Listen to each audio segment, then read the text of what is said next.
This is my KTS circuits for Lab 4. This first circuit is what Skylar provided for his circuit to satisfy the design portion. So I'm going to play how his circuit is, and then we will play what I decided to do to try and correct it and make it work. So we start, and all three motors start immediately once the disconnect is turned on. Now, when we hit the start button, all three motors turn off.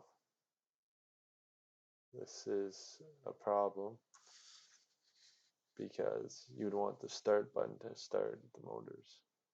In fact, it's actually backwards because when I hit the stop button, TR1 will start counting down for 5 seconds, and then the motors will start by themselves again.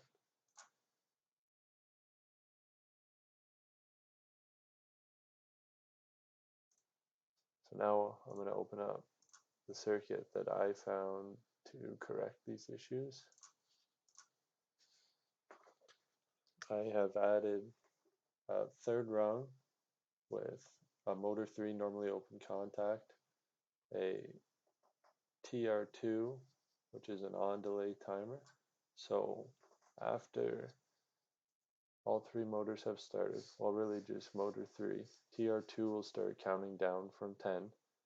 And after this time, the normally closed TR2 contacts will open, which will start TR1, and after 5 seconds, all three motors will go off. So this satisfies all of the requirements for the design portion, and I tried to keep the circuit as similar to Skylar's as possible so that it works out for what he wanted. So I press play, nothing happens. When I hit start, all three motors should start immediately. There we go. Now you can see TR2 is counting down. When it hits 0, it should open up these two coils. And now the motors will run for another 5 seconds and then shut off. There we go.